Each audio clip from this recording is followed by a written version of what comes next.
एक काळ पहा की इंग्रज भारतामध्ये येण्यापूर्वी बंजारा हा जो समाज आहे हा व्यापार करणारा समाज होता। घोड्यावरती बसावं आणि मिठाचा व्यापार करावा। खरं तसं पाहिलं तर बंजारा हा समाज आणि बंजारा समाजातले जे जुने लोक आहेत ते सांगतात की आमचं मूळ वास्तव्य हे महाराष्ट्रातलं नाही, मूळचा हा समाज राजस्थान मधला। म्हणजे राजस्थान मधून व्यापार करण्यासाठी ज्यावेळी हा समाज बाहेर पडला, मग अनेक ठिकाणी आपला समूह करून बंजारा समाज राहिला आणि इतर राज्यांमध्ये मग त्यांचं वास्तव्य दिसू लागलं। पूर्वी ही वनामध्ये राहणारी जात, वनामधला अगदी खडा ना खडा माहिती, बाहेरचे रस्ते कोणी सांगेल, पण जंगलामधले असलेले रस्ते फक्त वंजारी समाजाला चांगल्या प्रकारे सांगता येतील। जसं आपण गुगल मॅपवर जर सर्च केलं तर कोणता रस्ता लवकर, कोणता रस्ता चांगला हे जसं गुगल मॅप सांगतो, तसा ऐतिहासिक काळातला एक गुगल मॅप म्हटलं तर बंजारा समाज। म्हणून अनेक मोहिमांमध्ये त्या मोहिमा फत्ते करण्यासाठी जंगलातील गुप्त रस्ते कशा आहेत, कोणत्या रस्त्याने आपलं सैन्य पळवायचं याची सगळी योजना आखत असताना बंजारा समाजाला अगोदर त्या युद्धामध्ये समोर ठेवलं जायचं आणि मग युद्धाची योजना आखली जायची। पण भारतामध्ये इंग्रज आल्याच्या नंतर बंजारा समाज हा कुणासमोरही न झुकणारा समाज, बंजारा समाज म्हणजे स्वाभिमानी समाज। पण या इंग्रज अधिकाऱ्यांनी या बंजारा समाजावरती घाव घालायला सुरुवात केली। तुम्ही जर 1857चा उठावाचा इतिहास जर ऐकला, त्यावेळी भारतामध्ये केवळ 4 महिन्यामध्ये 3,64,000 इंग्रज ब्रिटिश कत्तली करून मारले होते। फक्त 4 महिन्यामध्ये 3,64,000। कोणी शस्त्राने कापले, कोणी आसराने कापले, कोणाचे मुडके उडवले, कोणाचे हात कापले। इंग्रज अधिकारी घरात घुसून मारले 3,64,000। या 3,64,000 इंग्रजांना मारण्यासाठी मला असं वाटतंय गड्या निदान 2-3 लाख तरी शस्त्र लागले असतील ना। मग हे 2-3 लाख शस्त्र, या तलवारी बनवल्या कुणी आणि या बनल्या कशा, या पाठीमागचं संशोधन झालं आणि इतिहासकाराला संशोधनाअंती कळालं की 1857च्या उठावामध्ये 3,64,000 इंग्रज मारत असताना ते ज्या शस्त्राने मारले, पण ते शस्त्र तयार जर कुणी केले असतील तर शस्त्र तयार करण्यामागची भूमिका ही बंजारा समाजाची होती। बंजारा समाजाने कच्च्या लोखंडापासून पक्के हत्यार बनवले, ते सगळ्या भारतीयांना वाटण्यात आले।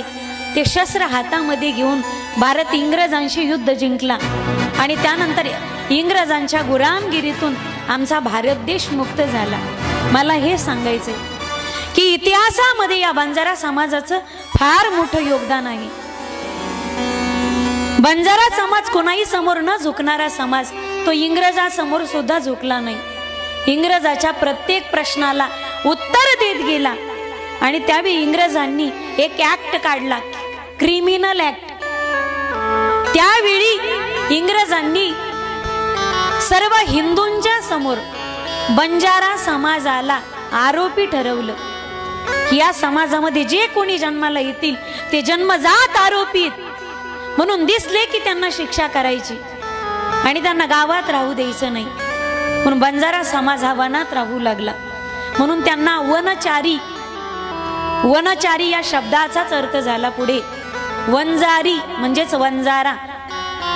त्यामध्ये वंजारी वेगळे आणि बंजारा हा समाज वेगळा। हा समाज शिक्षणापासून वंचित राहिला, यांचं वास्तव्य फक्त जंगलातच होऊ लागलं। मग शिक्षणापासून हा समाज वंचित राहिला, फक्त भटकंती करू लागला टीजभर पोटासाठी। पण माझी विनंती असेल, इंग्रज गेल्याच्या नंतर हा समाज खऱ्या अर्थानं समाजाला कळाला। पुन्हा शासनाने जरी आरक्षण दिलं असेल तरी वंजारा समाजाचं योगदान आणि या बंजारा समाजाचं समर्पण जगाच्या समोर खऱ्या अर्थाने येणं गरजेचं आहे। श्री संत सद्गुरू सेवालाल महाराज या समाजामध्ये जन्माला आले म्हणून आजही आपल्याकडे कुलदैवत म्हणून सेवालाल महाराज आणि या समाजाची जी कुलदेवी आहे पोहरा देवी, या दोन देवाची पूजा केली जाते।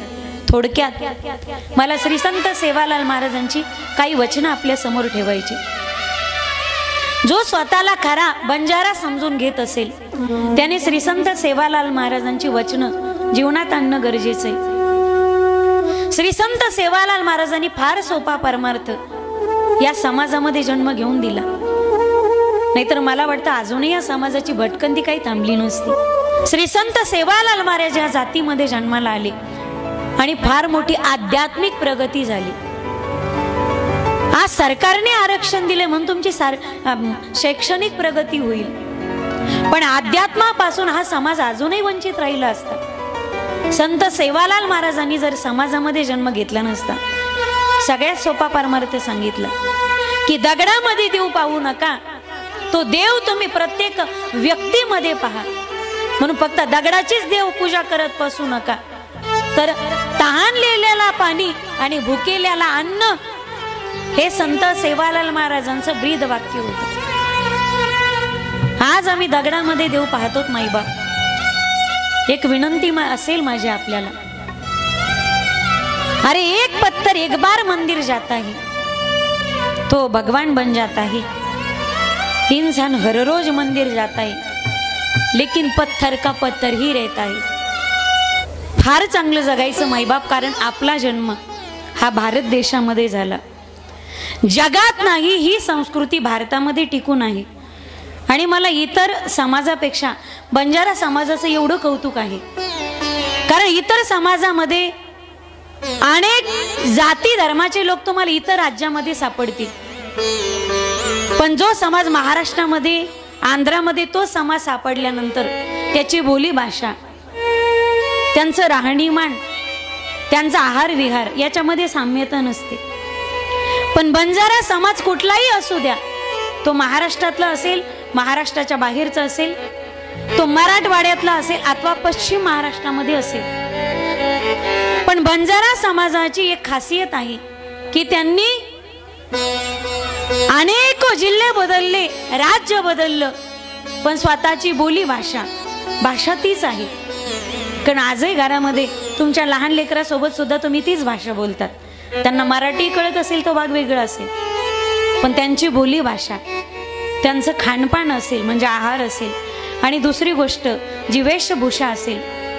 इतर वेळी तुम्ही कोणताही पोशाख घालतात, पण ज्यावेळी पारंपरिक पोशाखाची वेळ येते त्यावेळी सर्वजण तोच पोशाख घालतात। इतका सुंदर पोशाख आहे, जिकडे तिकडे त्याला आरशेच लावलेले असतात। असं म्हणतात की नजर लागू नये म्हणून तसा तो तितका सुंदर पोशाख आहे की त्या पोशाखाला पाहिलं। अगदी सगळ्या पोशाखामध्ये बंजारा पोशाखाचं काही विशेषत्व वेगळंच आहे, म्हणजे एवढी सजावट कोणत्याच पोशाखामध्ये नाही। त्या पोशाखामध्ये अगदी आरशे असतात, ते अगदी डोळ्यापर्यंत रुळतात। म्हणजे असं सांगितलं जातं, पूर्वीचे लोक सांगतात की स्त्रियांना नजर लागू नये म्हणून त्या पद्धतीचा पोशाख घालायचे। आपली भारतीय परंपरा आपण जपून ठेवली माईबाप, आणि स्वाभिमान असला पाहिजे प्रत्येकाला, प्रत्येकाच्या जातीचा धर्माचा। त्यात आपण स्वाभिमान ठेवला पाहिजे की आपला जन्म भारत देशामध्ये झाला। आजही आपल्याला सैन्य पाहायचं असेल तर चीनला जावं लागेल, चिवटपणा शिकायचं असेल तर जपानला जावं लागेल, साम्राज्यवाद शिकायचं असेल तर इंग्लंडला जावं लागेल, धूर्तपणा शिकायचं असेल तर अमेरिकेत जावं लागेल, फॅशन मध्ये रस असेल तर फ्रान्सला जावं लागेल, सोन्याविषयी आवड असेल तर आफ्रिकेत जावं लागेल, पाण्याच्या ऐवजी विहिरीला जर तेल पाहायचं असेल तर आपल्याला अरबस्थानला जावं लागेल। पण यापुढे जाऊन सांगू, आपल्याला जर चांगली माणसं पाहिजे असतील, सुशिक्षित नाही तर सुसंस्कृत माणसं पाहिजे असतील, सज्जन माणसं पाहिजे असतील, तर आपल्याला भारतातच यावं लागेल, कारण भारता एवढी सज्जन माणसं या जगाच्या पाठीवरती नाही।